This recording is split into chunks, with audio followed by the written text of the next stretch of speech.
In form, West Ham will be looking to make it 6 wins in a row in all competitions when we face London rivals Crystal Palace in the Premier League on Tuesday night.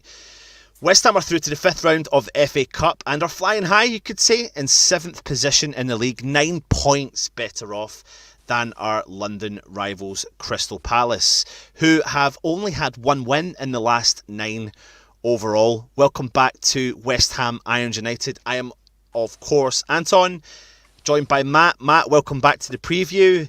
Crystal Palace, mate, what is your thoughts? It's a difficult one because I really like their attacking players. They've got a lot of threat going forward. And they're a bogey team for us. I know Moyes has sort of steadied the ship now, we're more reliable.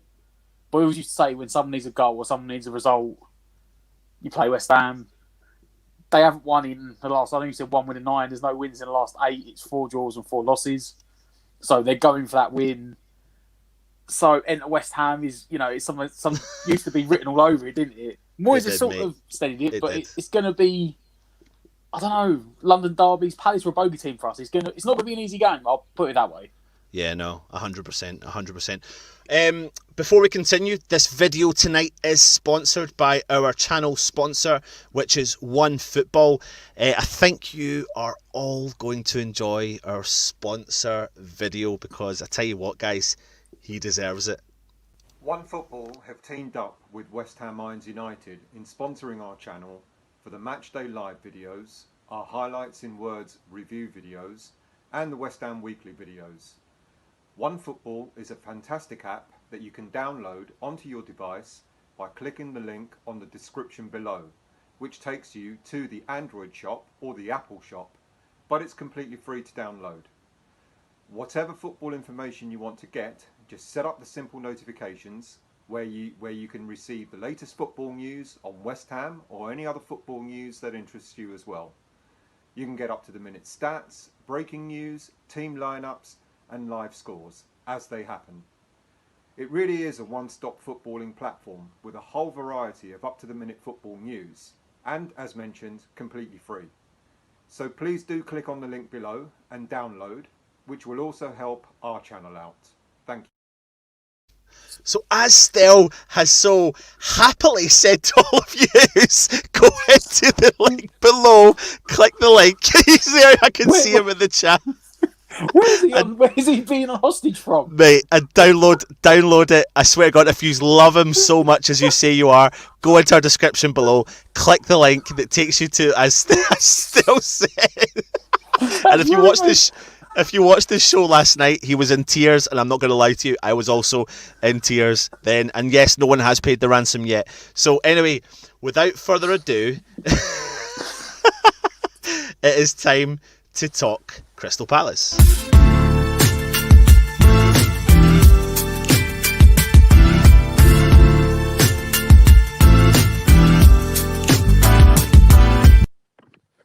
Good evening, everyone, and please welcome Ali from Pride of South London Fan TV. Ali, how are you doing? Yeah, good, mate. Looking forward to the game tomorrow. I think it should be a good one. Yeah, absolutely, mate. Just let everyone know, obviously, a bit about your channel, yourself, etc., if you don't mind, please, mate. Yeah. Pride of South London Fan TV. Check it out. Quite a few. Just recently had Robbie Lyle from Arsenal Fan TV on, which was interesting because to hear him give his views rather than ask the questions. So I talk about David Moyes on one of my videos quite a lot, and that was about Wilfried Zaha's time at Man United. So that's quite being interesting for West Ham fans. See a lot of parallels between his treatment of Benrahma and Wilfried Zaha, which you can come onto later. But yeah, Pride of South London Fan TV, check it out. I'll be doing a review of the game tomorrow night if you want to watch it. So yeah. Brilliant, excellent. Thanks very much for that, Ali, and thanks for joining us. Obviously, it's always good to get an opposition point of view. Yep. Palace, not one. What 1-1 in the last 9? What's going on? What's going on? To be honest, it's just kind of what we all expected with Roy. He will keep us up, but it will be incredibly boring. You know, a lot of the fans are sort of hoping he'll go in the summer. His contract's up. The kind of the vibe's a bit like it's not really been picked up by the media like it has with Newcastle, but the vibe's a bit like the Newcastle fans with Bruce. We're just fed up with the style of play. And you know, if you're the board, you've got to be happy with Roy. We're safe, really. I think 23 points will be fine from this point. But to sum up, in the FA Cup, we went out to Wolves without a shot on target. Like I saw Cheltenham have more of a go in the FA Cup than us the other day. So yeah, the mood's okay. It's just a pretty sort of solid, boring season, to be honest with you. Yeah, we see a lot of comments on social media, Ali, about like, you know, a lot of fans are potentially saying that they don't really want Roy Hodgson in charge anymore. What is your take on him? This is what I think's, you know, great about these fan channels, is because it's not being picked up in the mainstream media. I mean, when I said this to Robbie on Arsenal Fan TV, he was really shocked that Palace fans were against Roy. Yeah, I think Palace fans, we don't hate Roy. He's a lovely guy, isn't he? He's a lovely gentleman. It's just I hope he can go with grace at the end of the season. He's done a very solid job, particularly in these coronavirus times. If he keeps us up in these times, because if you go down at the moment, it would be absolutely catastrophic financially for any club. But I think with him out of contract in the summer, and also we've got about half of our squad coming out of contract, which is terrible management from the club. It just feels like the right time. If we extend his contract during this lockdown, as I've said on my social media, I'm going to open up a helpline for our fans, because I just don't think we're going to be able to handle another year of him. Matt, talk to me about Roy Hodgson and Crystal Palace, mate. You know what? I do sympathise with him, because he does bear parallels to Big Sam. Like, you know, every year you bring him in and he will get you safety, but he will not get you anything else. And he frustrates. If you think of the attacking talent that team has got, and he somehow manages to go, like you said, they had the game that didn't have a single shot on target. But you've got Eze, you've got Zaha, you've got Ayu, you've got Benteke, you've got Batshuayi. I think that first five, like. That's the thing now. I think the seasons before we hadn't really invested, but I think with Eze being added, we feel like there's no excuse for this style now. And sort of to sum up, when Zaha was out recently with COVID, we had 2 games against Newcastle and Burnley, and that was like the perfect opportunity for us to sort of have a go and show that we can play without Zaha. And we just sat back against Burnley and Newcastle and lost both. And then I think the icing on the cake was we played Aston Villa away against Smith, who's obviously doing a very good job, and they beat us 3-0 with 10 men. And that's the kind of team we should be trying to compete with if we want to move into the top 10. And they just played with such a more progressive style than us. It just feels like if we keep sitting, eventually we'll start dropping. Yeah, I watched that game, that Palace game, and it was the Villa game, and it was embarrassing. Yeah, it was. It was shocking. Was it 1-0 and they went down to 10 men? And even I was watching, thinking, you know what? Palace have got the players on the pitch. They get back in this, and it was like you had 9 men on the pitch. Like Hodgson, didn't have any intent of okay, we've now got the extra man. Push the wingers up. Let's get forward. We just lost 7-0 to Liverpool, but that Aston Villa game infuriated me more than that game. Just no attacking intent whatsoever. And you know, there's no excuses now with Eze in there and Zaha in there. I mean, to be fair to Roy, there have been games this season where we played very well. We thrashed Leeds at home, but for me, Leeds are overinflated. No, the hype by the media anyway. Had a really, really good game at Old Trafford where, you know, we beat them. So there are moments with Roy, but overall, it's just very, very tedious. Yeah, absolutely. Listen, there's loads of rumours kicking about as well about the man up top, which is Benteke. I mean, I don't know what your thoughts are, but last time out, obviously banged in a decent goal. Actually, let's kind of remind everyone what happened the last time out against Crystal Palace.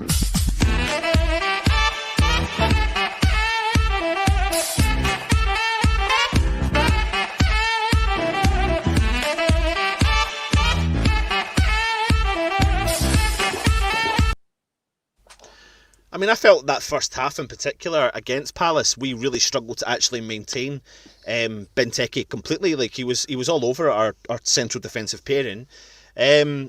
But things are kind of changed as of late, haven't they? I mean, listen, there's no ifs or buts about it. We know he's not hit the ground running in comparison to what his career was like when he was at Aston Villa. Would you sell him, or do we expect more from him this season? There was it's rumoured that West Brom want him because he's another one who's out of contract in the summer.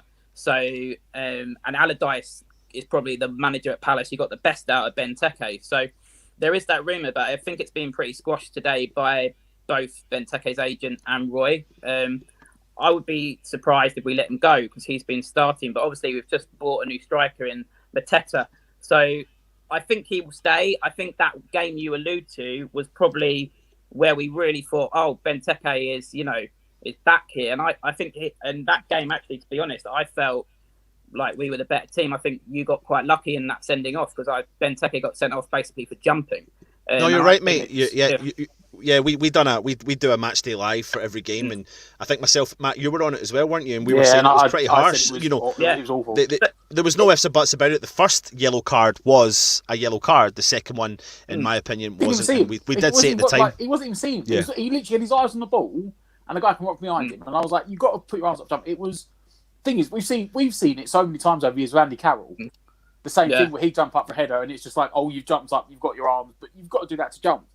Yeah. You can't just that game and jump. Probably sums up Benteke's Palace career. Just when you think he's going to get going, something goes wrong. Well, that's what I was going to say, though. There is that kind of element when it comes to him because I've been speaking to a lot of the guys in our group, and I've been saying, you know what, there's a striker that I would like. I would absolutely. I think people say it as take a risk. But I think, we've watched what Moyes can do with players and getting the best out of players as of late.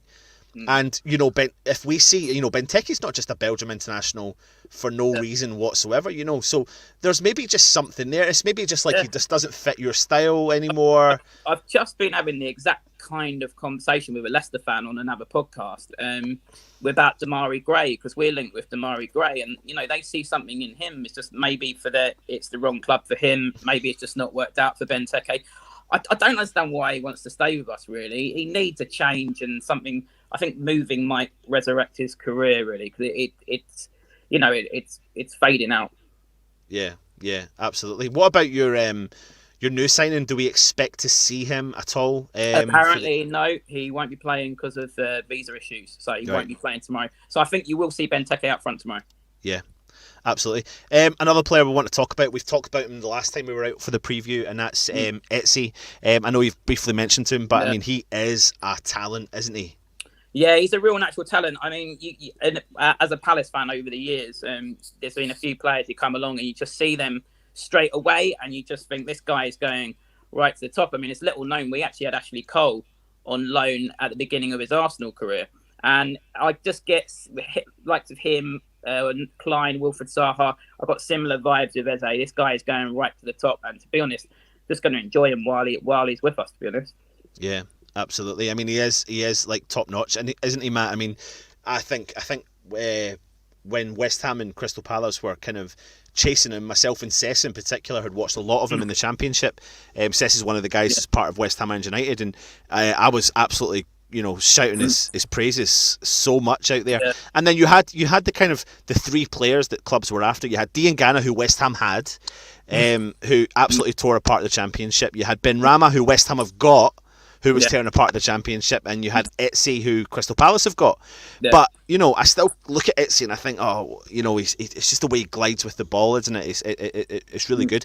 A player I want to talk about, because West Ham fans have got a bit of a weird relationship with him, and I wouldn't be surprised if every club has got a weird relationship with him, and I'll put it over to you, Matt. Zaha, what's your kind of thoughts on him? And just in particular, is attitude that annoys people? He once had a reputation for diving, didn't he? Which, to be fair, he doesn't do it. He doesn't redo it anymore. He does get annoyed, but you can see why. Like even the game against us, there are times where teams will literally kick lumps out of him, much like Grealish at Arsenal. But Zaha won't go down like Grealish does anymore. Zaha, there was a point in his career a few years back he done it, and he's gone past that now. Can I just come in and give you a little rewarded for it? can I just give you a little stat?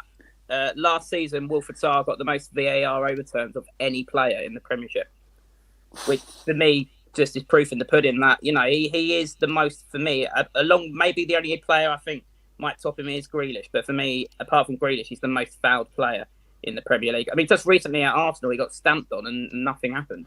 Yeah, I don't see. That's the thing, though. I definitely, you know, any fan to turn around and say the guy's not full of talent, it's silly. The guy is one of the most talented players around.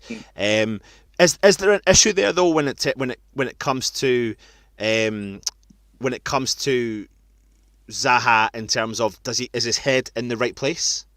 Look, I think this is, for me, there's been a lot of narrative in the media about Wilfred Zaha, stemming right back to his time at Man United, which, to be honest, I think the onus on that falls on your manager, David Moyes. But I think this thing about his attitude and his, when he gets angry, I think that's, if a big club player gets angry, like Wayne Rooney, for example, it was always seen as, oh, that's what channels him and that's what spurs him on and makes him the player that he is. When it's a player for Crystal Palace, oh, he's got an attitude problem.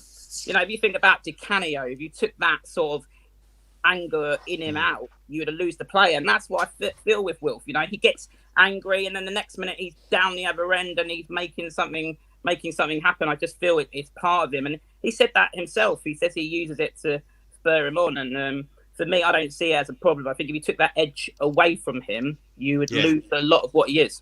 Yeah, absolutely. I mean, do you know what? You make so many valid points, Matt.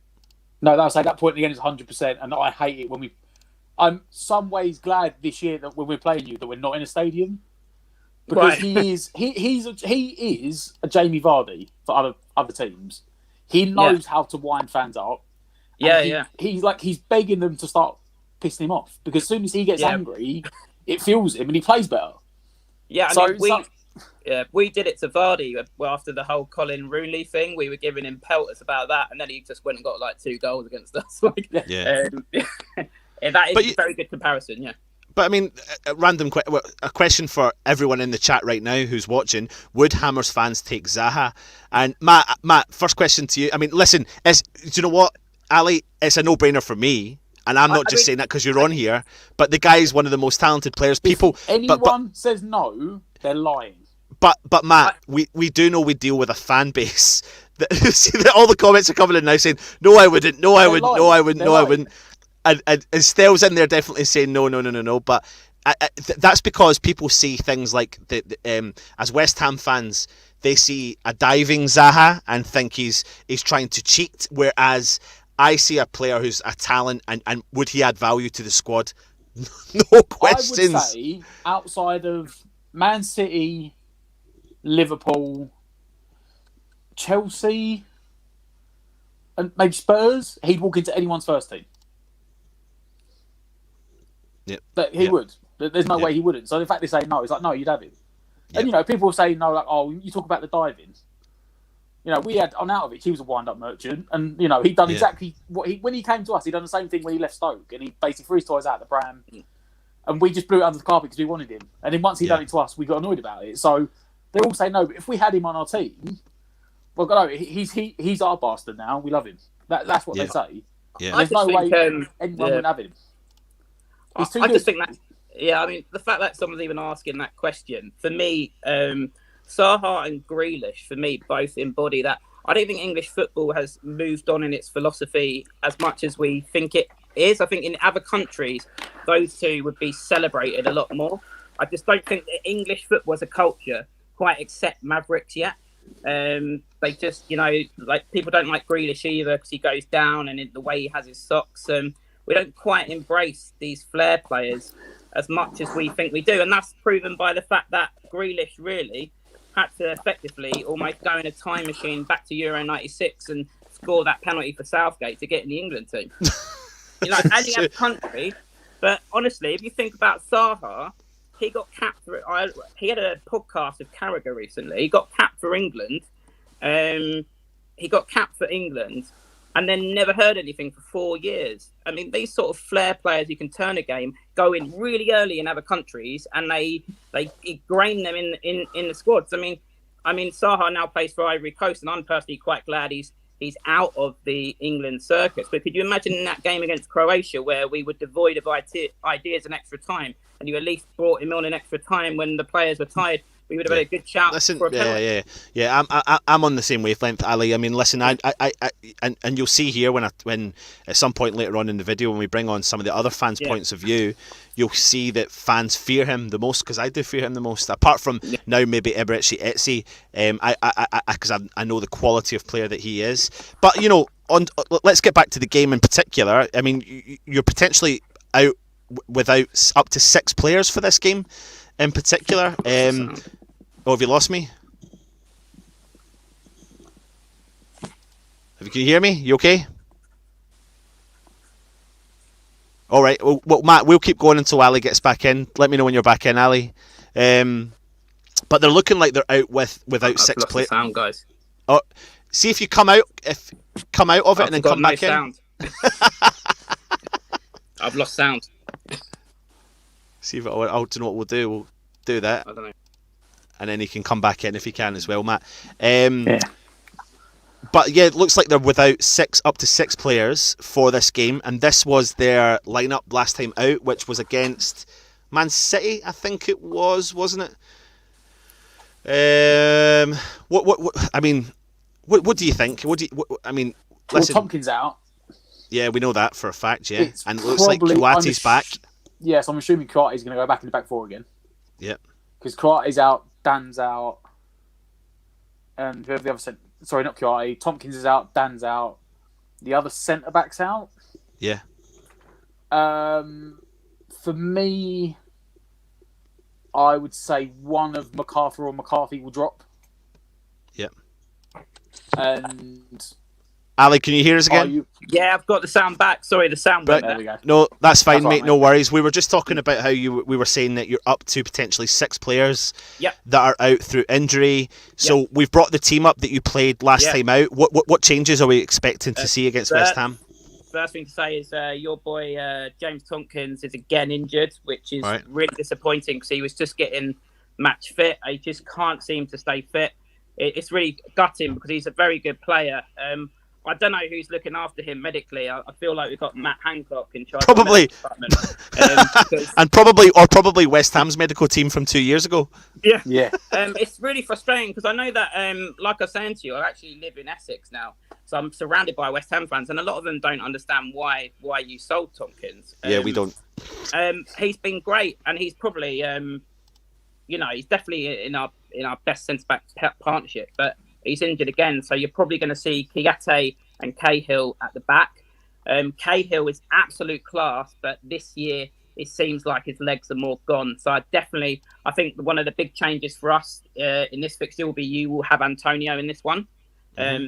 Even though you did have Fornals score that freak goal in the last one, I do fear Antonio a lot. I really like him as a player. I think he could get at Cahill.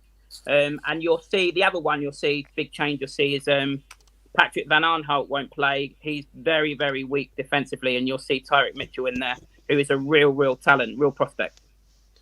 Right, okay, and then as West Ham fans, we all know about this man, Mr. Ayew, who's actually scored four goals against West Ham. He scored 2 playing for Crystal Palace, 1 for Aston Villa, and 1 for Swansea.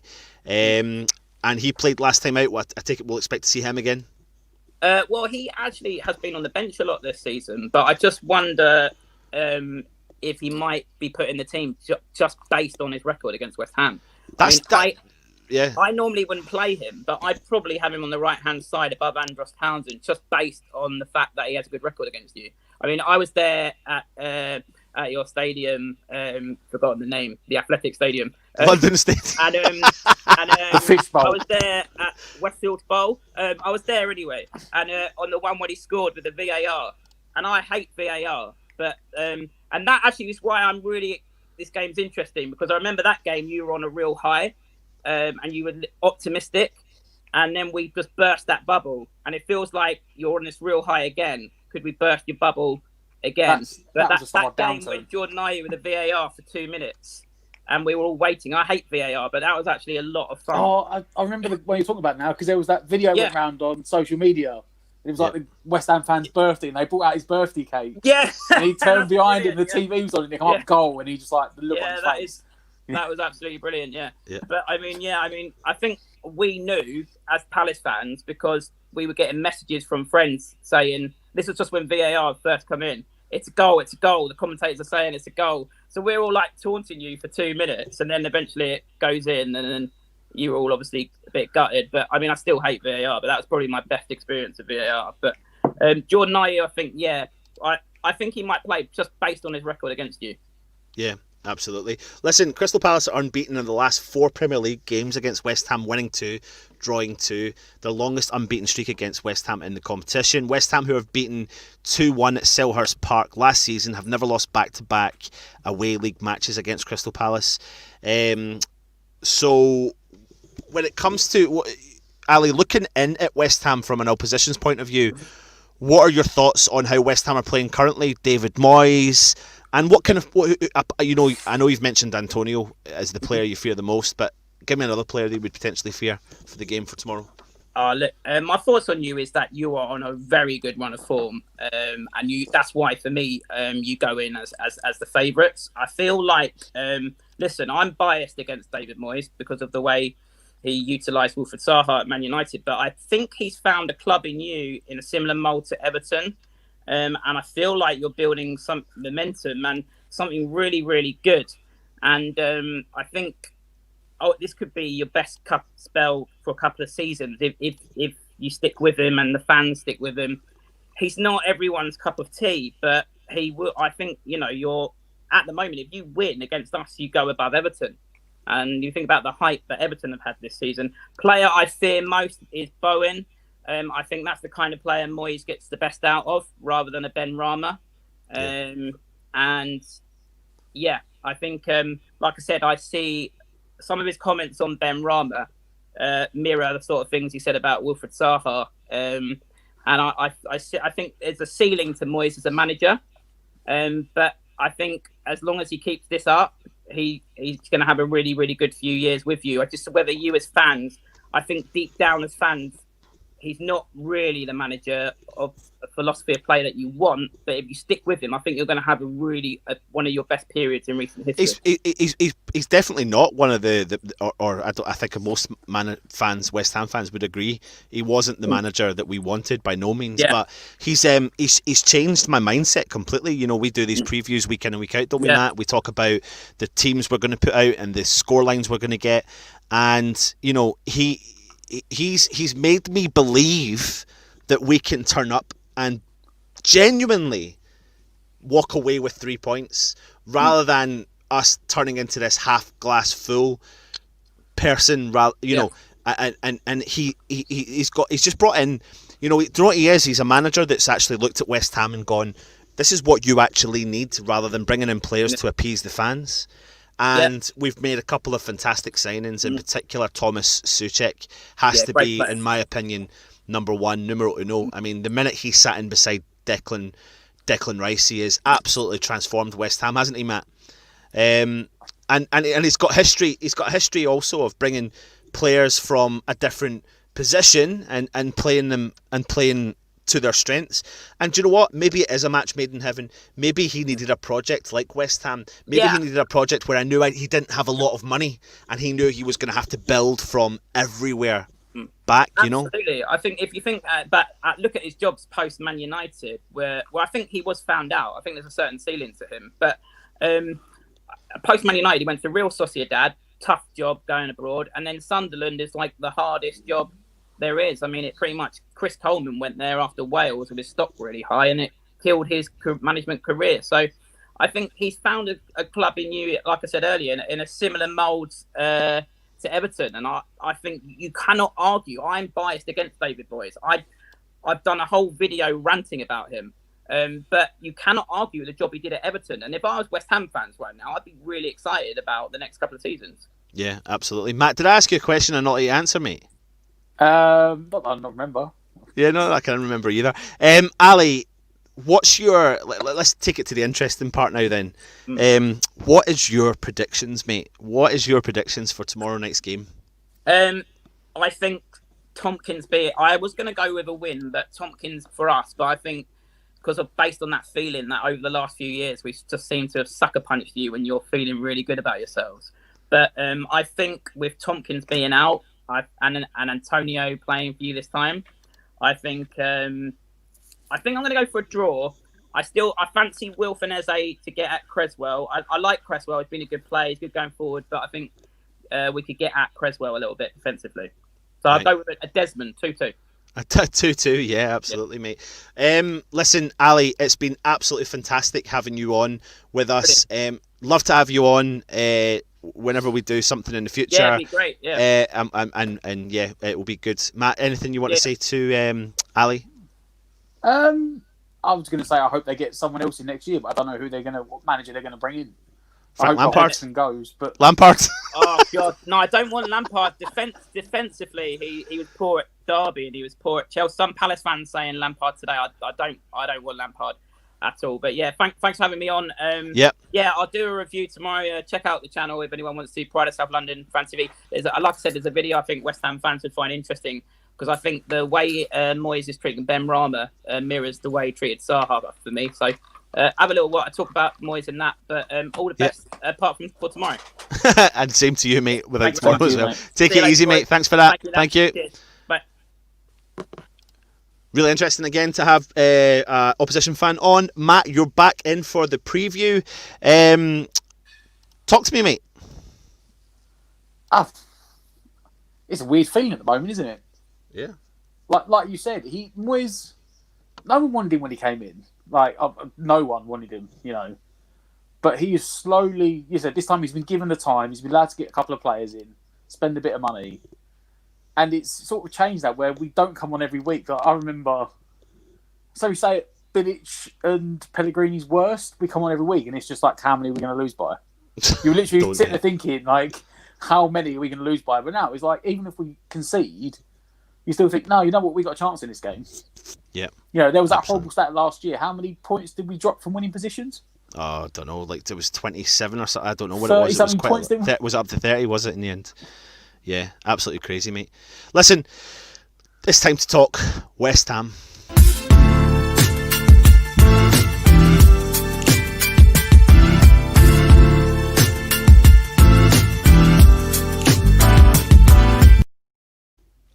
So, and also, we shall go straight over to David Moyes' press conference, mate.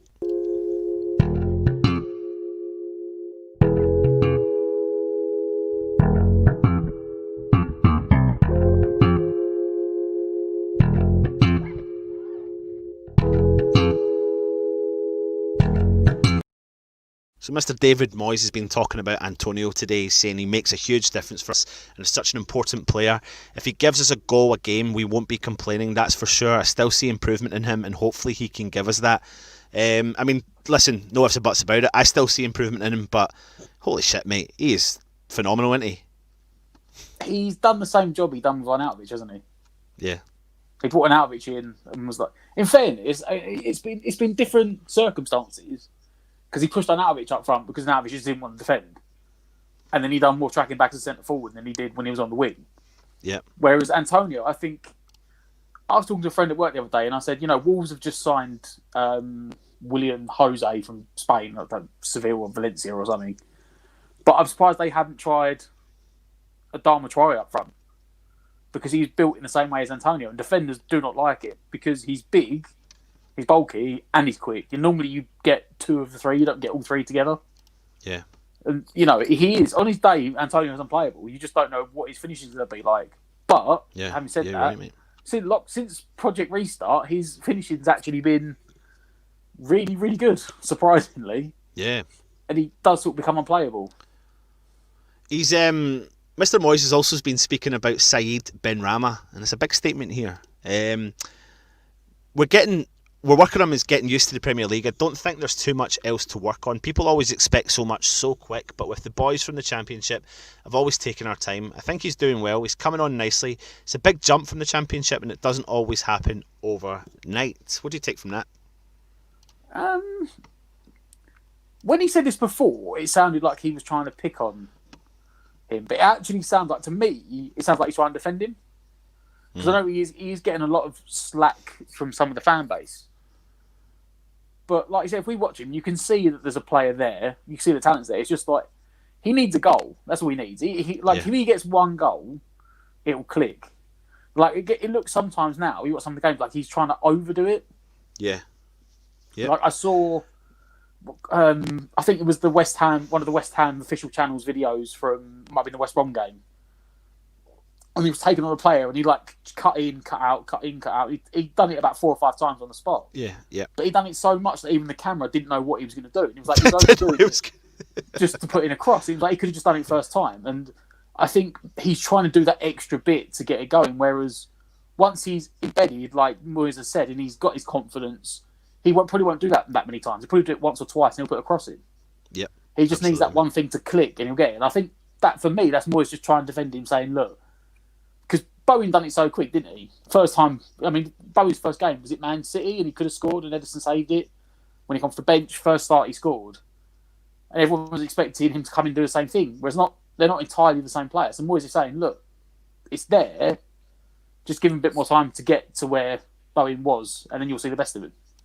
Yeah, absolutely, mate. He was also talking about our recent form. We won't get carried away, but we certainly don't take it for granted. We've got ourselves in a really strong position, and we're in a place where we can now look upwards. We're ambitious in our own way, but respectful too to the teams around us, because we'll have to play well to keep them away from us. I want us to move forward, and I think you have to say we've done that this year, but I still want more. You can see what he says there, and you can actually see that on the park, can't you? Well, yeah, I mean, if you go back, I mean, it was nice. I know it was only Doncaster, but much like we've done in the Carabao Cup at the start of the year, he played some more of the attacking players. And it is at the point now where he can, not every game, because you don't want to go to Man City and Liverpool and Tottenham and play with a very expansive attacking front four and then get decimated. But, for instance, like a game tomorrow, he could go more attacking in the first half. See what happens, because there's no pressure now. So many years, probably since, literally since the last season at Upton Park, there hasn't been a season where we've been constantly, realistically looking behind us. I think apart from that first season under Pellegrini, when we finished like mid-table. Well, I mean, obviously this is our best start I think ever in the Premier League. Now 32 points from 19 games. The pressure is off. The only pressure they could put on themselves is if they think we should be going higher, and they start worrying about, we're going to make 7th, we're going to make 6th, or we're going to get Europe. But realistically, there is no pressure. They need 4 points in 19 games to stay up. Which even Sheffield United managed, and they're currently on course to be the worst Premier League team ever.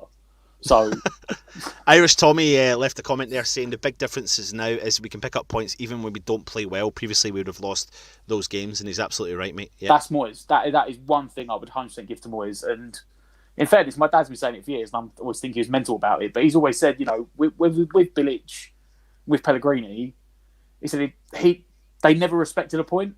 So even if we're drawing, Moyes, like, there's games this season, particularly this season, there's games where we've got a point where we normally would have lost, and there's games we're winning. We've won where we normally would have lost. Like, I think back to even just last week, the West Brom game.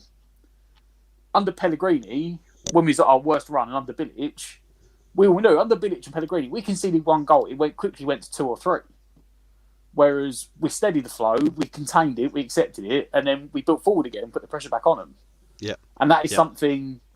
I think even Ogbonna's come out in interviews on the club website and said, we now know that we don't just ship goals. We don't just ship 3 or 4 goals now. Even if we concede 1, we rally and we go again. Yeah, and believe we're good enough to do it, and that is credit Moyes deserves because he's instilled that. Absolutely. Let's see what David Moyes says about some transfers before we move on to the starting 11. I'm hopeful of adding to the squad, but again, I can't promise anything. We're trying a couple of things at the moment, and we'll have to wait and see. And obviously, tonight, we've heard some news that West Ham are in negotiations trying to bring Jesse Lingard in from Manchester United. What time did I tell you that this morning, Matt? Early doors, wasn't it? I sent the message straight to our West Ham United ITK, and he was like, never happening. And he's in the chat now. And he's in the chat right now. Where is he? Come on, I'm looking for you, mate. You sent it at to Lingard. 5 to 12. Well, okay. I should have sent it earlier because I did get it earlier as well. But what time did Sky report it? 7:30 this evening? Yeah. But listen, I mean, this is not a transfer show, right? So, and we're not, again, We'll genuinely leave, not we'll trying leave to that be... for the diva. Yeah, we'll leave. And we'll do a couple of transfer shows coming up this week, coming up to the tail end of the transfer window. But for me personally, I would I'd give it a shot. Depends on the deal. But listen, I'm not going to go into depth about the Jesse Lingard thing just now because this is our preview. What's the comment there? It's good to I'm sorry, the comments are so funny. Before we move on, I want you to get me in your predictions for the starting 11 before myself and Matt go through them.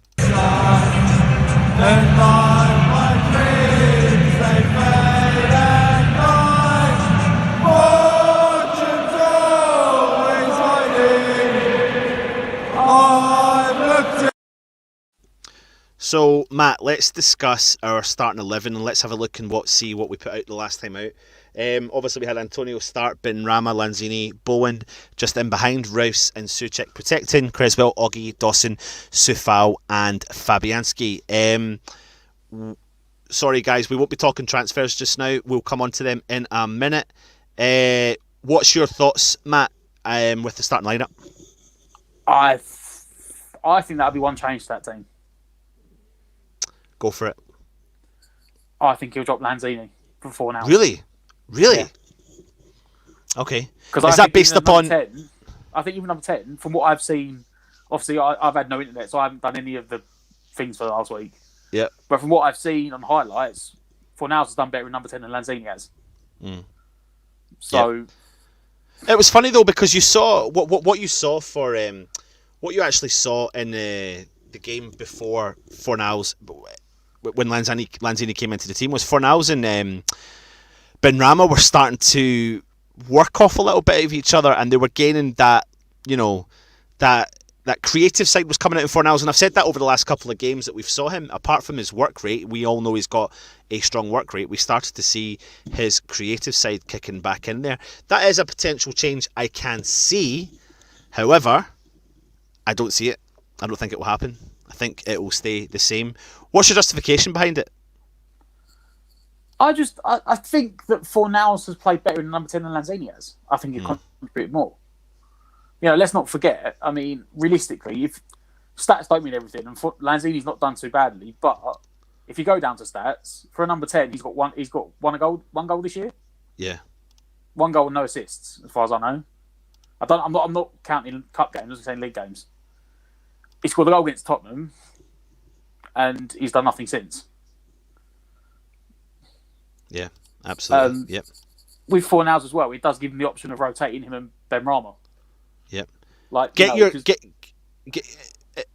you are watching, is there any other changes you would make? Put it in the comments just now and let us know.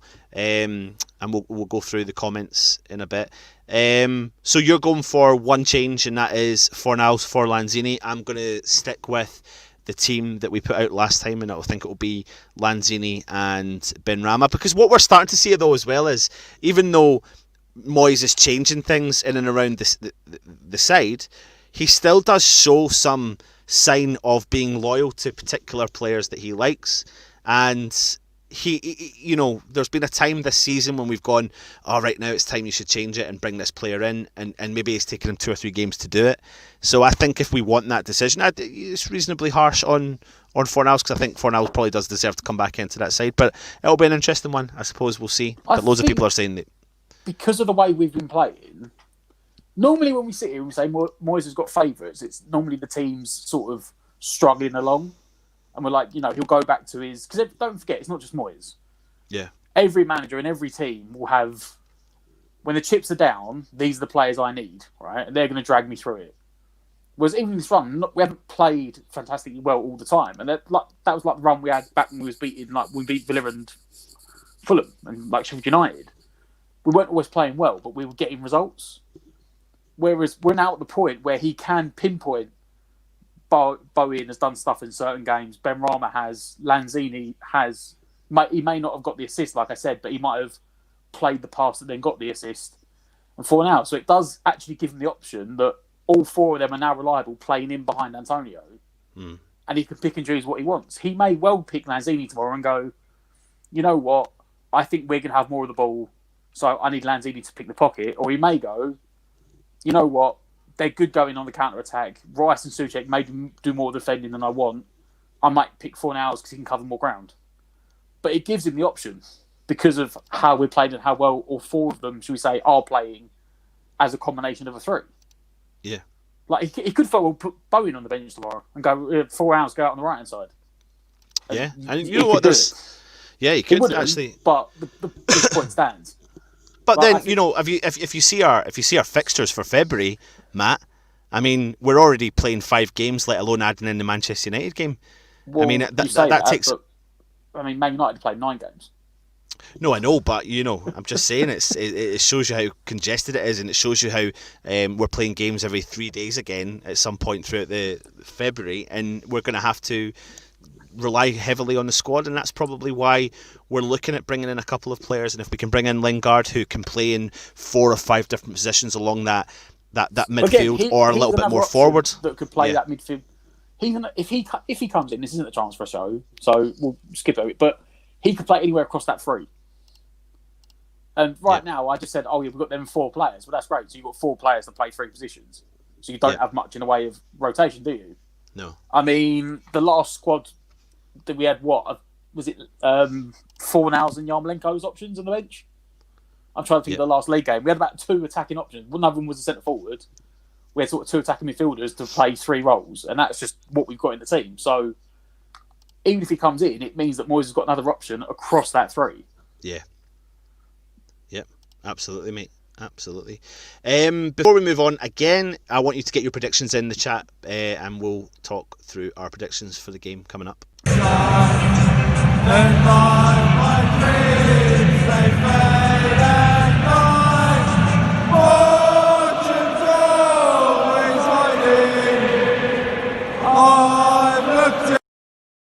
But before we talk about our predictions, Matt, let's hear from some of the guys at Irons United. Palace away. For me, bit of a dodgy game, but I've been confident with games all season, so hopefully this one we get a good result out of it as well. Hopefully a good performance as well to match. Zaha, for me, is a constant threat for them, but Andros Townsend tends to do quite a bit of a job for them. Always looks lively against us, and also Ayew tends to have a goal against us sometimes, which is never good. And danger man for us is Antonio. If he's fit and if he's ready to go, which I believe he is, you know, he's on a roll at the minute. He's scoring the goals in the Premier League. So if they can keep him quiet, it just leaves room for others. But for me, he's the main danger man for us to be Antonio, definitely. So fingers crossed, and we'll get a 2-1 win against Palace and keep the winning streak going. Come on, your eyes. The player that we should be fearing is Zaha. Since he's moved to central, he's got more effective dribbling in the central. With his movement, he drags out players out of position, which allows the midfielders to exploit that gap, and other strikers to exploit that gap as well. And he doesn't have to focus on the wing, and then with him not focusing on the wing, he's got other players that can overload that side as well. Who they should be fearing from us is Antonio, of course. What can I say? Pacey, powerful, high work rate, always catching loose balls. He can exploit the Palace centre backs with ease. And also, like him, he can hold the ball up and he can allow midfielders to come into play as well, like Bowen, Benrahma, Lanzini. Predictions? I'm gonna go with 2-1 West Ham. Second, West Ham United, Crystal Palace, Selhurst Park, London Derby. From their side, obviously, Wilfried Zaha is the main threat and someone that I fear, but he is injury prone and a massive doubt for that game. So, on the other hand, you've got players like Eberechi Eze, who's been really, really good in a Palace shirt, and that's someone that I really fear because he's very creative, tricky youngster, and he'll look to unlock their forward line, whether they play Benteke, Ayew. It's pretty much irrelevant. On our side, Palace need to watch out for Mikel Antonio. He's in great form, scored goals in our last 2 game weeks, and to be honest with you, I'm feeling really confident. We're on a great run, 5 wins in a row in all competitions. and I don't see that changing at Selhurst Park. So yeah, I'm going to go 3-1 West Ham, another win, catapulting us into the top 6. Come on, you Irons. Confident predictions there from the guys at West Ham Irons United. Matt, we've obviously discussed the team selection. You think there's going to be a change. I don't think there is going to be a change, but either way, we're going to be hopeful that we can turn up on a day. Looks like most people fear Zaha, and then obviously Richard, they're talking about Eberechi Eze. Who's the player you fear the most from Palace? It's still Zaha for me. Yeah. I think Eze in a couple of years, give it another 2 years maybe, could be at that level, but he is a guy that should be playing in the bigger team. Yeah. And I can say that as, we've had players, and I was like, we had Richie Payet who should be playing in the bigger team. Yeah. He should be playing in the top 16. For people that are asking in the chat, is Zaha back? It looks likely that he is back. That's what Hodgson said, didn't he? Yeah, Hodgson said that Zaha is back and fit and will be available for tomorrow, but Tompkins is out. He's out. He's picked up another injury, unfortunately for him, which is good obviously for West Ham, but that means Kouati will step back in to the role of centre-half, and we know what he's capable of doing in that. So yeah, Zaha, mate, I agree with you. He's unplayable at times, and we definitely need to nullify that threat. I fear this my kind of situation when it comes to the Crystal Palace game in particular is, and the reason why I say that we should stick with Lanzini over Fornals for this particular game is because we're going to need ball carrying players to match what Crystal Palace are capable of doing. If I think back to the return fixture back in December when we drew one each, we were struggling in the first half because we had no ball playing players, and it was Lanzini that made the difference in the second half when he came on as a substitution. So I get the kind of dynamic and the thought behind keeping wanting to play Fornals, but I think this game is more suited to the Lanzini style, and hopefully him and Benrahma can kick on and move, because we're going to go head toe to toe with Zaha and Eze, and that's what West Ham need to do, and try and nullify that threat by drawing those players out, because that's what they're going to do. Rice and Souček, we know what they're capable of, and we need that creativity in the park to support Antonio up front. Any things you want to say in what I said there, Matt? I still worry about Benteke, Yeah, I do. The guy is an absolute handful. And I know Ali was saying about he was linked with West Brom yesterday. Yeah. You know what, mate? I'll probably get slaughtered in the comments for it. If it's available, I'd take him. I said the exact same thing a couple of weeks ago, and I did get slaughtered in the comments and by Stell. But I absolutely would, mate. Scorer, but if you're just looking at match of the day, then you don't see what he does. If you watch the game he played against us and how he bullied us for 70 minutes until he got sent off, yeah, that's what he does every game. Yeah, he bullies defenders, he wins headers, he does the flick-ons. And when you've got Antonio, who you don't really want to play more than 60, 70 minutes a game, if you're going to play him at 38 games a season, you need someone just to come on for half an hour and hold the ball up. Yeah, and absolutely. Linking because don't forget, we don't. Yes, Moyes said he likes Antonio contributing goals, but that's not his sole job. Like, he's not a Michael Owen, he wasn't a Van Nistelrooy. Antonio, he is there to make the life of defenders uncomfortable, to then bring the attacking midfielders into play to create space and chances for them. Yeah. So if Benteke, he's only got 6 months on his contract, by the way. So if Palace were up for selling him now, and they've only got a couple million, I'd say to Moyes, why don't you have a look at him? Yeah. We'll see what happens, mate. What's your predictions for tomorrow night? And remember, we're going to come on to the comments in a minute. We will go through some of the comments. We will be doing a match day live as well, so make sure you tune in tomorrow night, and you'll get some team news, all that sort of stuff, and then we'll have a bit of banter talking about it. Matt, you around for tomorrow? Yes, mate. Yeah, good man. As long as it holds up. Yeah, absolutely, mate. Go for your predictions. What's your predictions? 2-1. 2-1. I would have said it, but I just don't want to copy you, mate, so I'm going to go 3-2 to West Ham. I was going to go 3-1. I was like, 2-1. Yeah. 3. Yeah. So, listen, everyone's going for 3 points all round, and fingers crossed we can, and we can push up into the league. Some more stats for yous before we move into the comments. West Ham manager, as we said, David Moyes, has won all 4 of his away league matches against Crystal Palace, winning with 4 different teams. Preston in 2001, Everton 2004, Manchester United in 2014, and Sunderland in 2017. Let's jump into some of the comments when people were talking about their predictions. Vinay is saying 3-1 to West Ham. Mark Alexander saying a Desmond, 2 each. Simon Bennett is 1 each. Reese is saying 3-2 West Ham, 2-1 down in the 80th minute. Iris Tommy saying 2-1 to West Ham. We tend to play very well at Palace. Daniel Watson is saying 1-0 West Ham, penalty goal. Stuart Russell was saying 21-0. Feeling confident. Love it, mate. Could you imagine? That comment about penalty. It's brave saying we're going to win on a penalty. Yeah, exactly. We're the only team in the league to not have one.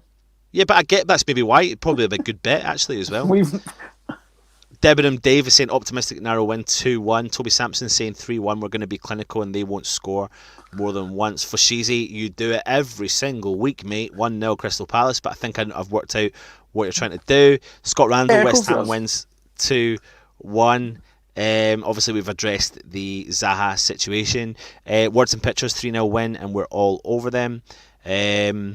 Loads of comments. I'm just trying to kind of see. I worry for the day that Fo backs us for a win. Yeah, let's not do that, Phil. Where's the transfer show? Anton, they will be back this week, mate. It's just been so hectic with work and just everything that's going on. 2 kids under 4, Matt's working, I'm working, everyone's working, and it's just trying to balance it all out. But we'll try and bring some shows to you this week. But we're just busy with the fixtures, etc. It's just constant right now, and it's like literally don't get a break. So yeah, we'll come back to you. People are saying no to Benteke. That's what I said. So people would say no. Yeah. Toby Sampson is saying Augie was pissed about Benteke scoring and he's going to put him in his pocket tomorrow. Augie and I think it was Balbuena. Was it not? Or was it Diop? Wasn't it? Diop, yeah. That was Diop's one game and he got bullied by Benteke. The two of them struggled and got absolutely bullied by him. Remember when Dawson came in and we were like, I said, didn't I? When Dawson came in for that, was it the Southampton game or the Everton game? And we were like, why is he playing Dawson? And I was like, well, Diop had his chance and he failed. Yeah. So now Dawson... So, if Dawson fails tomorrow, then maybe Diop will get a chance again. Yeah, absolutely, mate. Toby Sampson saying, you're celebrities now, lads, no rest in the limelight. All right, okay, you want us to give you more content? Yeah, absolutely, mate. Listen, we'll try our best. People are desperate to see. Don't worry, we'll do it. Free the Stel Suaku, don't you worry, mate. It's maybe just hiding there unless he's deleted it before he left in a bad mood. Just try to see if there's any... that video again. I never want to see that video again. I know, mate. I spent so long teasing him saying, well, still video, and you know what? I never even saw the first one, but if that was better than the first one, I don't want to see it again. People are willing to pay a ransom to get him out of whatever hostage situation he's in. But listen... Did he send that to you before you played it? Did you watch it first? Yeah. Did you record more than one, or did you just do a one and done? No, he just done one. I did say to him, if he doesn't record a new one, I'll keep playing it. So that's the rules. We are live on the telly tomorrow. Is it Sky Sports? I think it is. We'll be doing a match day live, so make sure you tune in. We'll do as much of the commentary as we possibly can. Please tune in and have a laugh with us, because we certainly do have a laugh, and fingers crossed we can actually turn up and get a good result. It's not on Sky tomorrow. Oh, is it not? What is it on? No, I'm not sure, but I just went on this and it didn't say Sky. Yeah. I don't know if is BT, it Amazon maybe? BT. Everyone's saying BT. So Reese, you'll be along tomorrow. Excellent. We'll see you then, and make sure you do tune in, and we'll hopefully have a bit of a laugh. And fingers crossed, we turn up and we can move further up the league and we can go on the European tour. Anyway, Matt, anything last you want to say before we head? Win tomorrow and we go fourth. Yes, absolutely. And make sure you download the OneFootball app. OneFootball have teamed up with West Ham United in sponsoring our channel for the Matchday Live videos, our Highlights in Words review videos, and the West Ham Weekly videos. OneFootball is a fantastic app that you can download onto your device by clicking the link on the description below, which takes you to the Android shop or the Apple shop, but it's completely free to download. Whatever football information you want to get, just set up the simple notifications where you can receive the latest football news on West Ham or any other football news that interests you as well. You can get up to the minute stats, breaking news, team lineups and live scores as they happen. It really is a one-stop footballing platform with a whole variety of up-to-the-minute football news and, as mentioned, completely free. So please do click on the link below and download, which will also help our channel out. Thank you. Still, if you actually listen to what Stel's saying, though, he makes a valid point. Go and download the app, but you have to do it by clicking the link in our description below, and it's completely free. It is completely free, so go and do it. And it's so good. That's where I'm getting all the images from. I'm bringing in all the lineups. They give you good. In actual fact, they predict the future because they give you very quick information. I have to turn notifications off on OneFootball app as well because they give you the information before you're watching the game. This type of video could get you a travel ban. Yes, it certainly could, mate. I'm in tears, lads. If you go back and watch Stel's West Ham Weekly, because I popped on and gave him a little surprise when he was talking about the OneFootball lad, and as he said, right guys, OneFootball, I went bosh, played it, and Matt, he was uncontrollable, crying, laughing for about a minute or two, and I was at home doing the exact same. I couldn't help myself. Reese, I didn't expect the chat to love it so much. It's totally fine. So yeah, download this thing. We will be, myself and Matt are working on launching a show, right? And I'll give you the update, and this is why Stel keeps digging me out. The show will be coming very, very soon. We're just trying to find a slot. We've got a slot. We've got a particular day, right? And I'll happily, I'll keep the day under wraps just now. But the problem is we're just so many fixtures and balancing it in and around that. We just need the fixtures to calm down a little bit. Then we'll launch it, and then we'll stick with the same time, the same day, every single week, a little bit like what Stel's doing with the West Ham Weekly. So keep an eye out for the show, and we will bring it to you very soon. And we're pretty confident in the concept and the idea. Think it's good, so stick with us. Anyway, subscribe to the channel, keep the comments coming in, and hit the thumbs up. This has been West Ham United. Anton, Matt, come on, you Irons.